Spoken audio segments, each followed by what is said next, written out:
Hello, Lisa Cybaniak here from lifelikeyoumeanit.com, and I'd like to talk to you today about how you can live your dream life.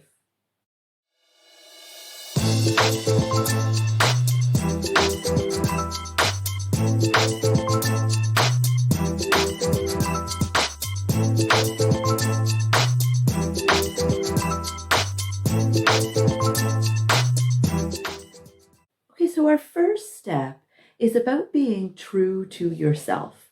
And what that really means is beyond just knowing what you want. Being true to yourself means that you're following your own path. You're able to follow your own intuition, to make decisions that are the best for you, for your higher self. And so that requires a little bit of work for some people to be able to get in touch with your higher self.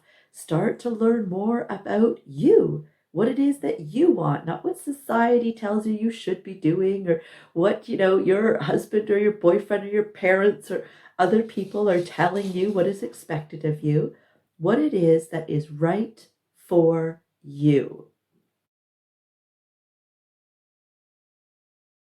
So then the question becomes, well, how do I be true to myself? How do I actually do that? I've got loads of videos on here that help walk you through this. So just go ahead, subscribe to my channel. Don't forget to click that icon, that little gray bell, so that you never miss another video, because I talk about this stuff a lot. This is kind of my jam. The second step for you to be living your dream life is for you to believe in yourself.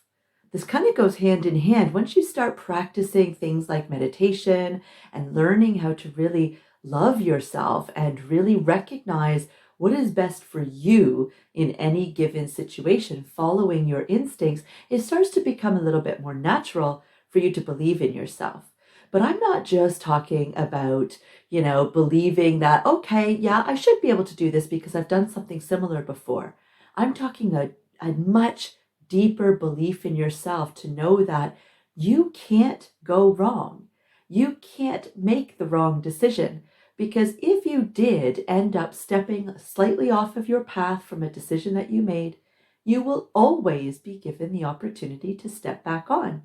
Look back through your life and see all of the different things that have already happened in your life. The way that you've been able to adapt and transcend those things is remarkable. Stop focusing on all the things you wish you did different and start really propping yourself up for the way that you've been able to handle life so far. You are amazing. Our third step probably comes as no surprise. In fact, some of you might be sitting there wondering why I didn't talk about this first. And this is knowing what you want, right? You can't go after something if you don't even know that you want it. And more importantly, you will be less apt to actually take opportunities that will lead you down that direction if you don't start thinking about what it is you want. But there is a little caveat here, because there is a fine line between knowing what you want and going after it and actually trying to be so rigid that you're so narrow focused on what it is that you want that you miss other opportunities. In step 4, you've got to be flexible and adaptable. That means that you know what it is that you want. You know what you are going after. You've even made a plan to get there. But now you remain open because you believe in yourself and you know that the universe is conspiring with you to get what it is that you want. You can now sit back and say, I'm going to pay attention to the opportunities as they present themselves. And I'm going to know that it's only presenting itself if it's going to be leading me in a fabulous direction. So let me take a chance on myself. Let me take a chance on the universe, because I know that I can handle this, and I know that this is going to be helping me get exactly where I want to be. I maybe just didn't think about this step before.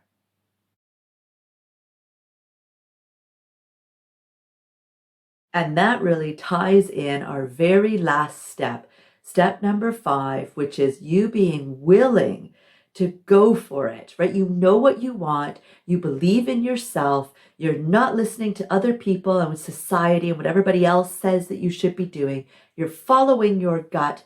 You've made an action plan so that you can actually attain whatever it is that you are going for to have this dream life.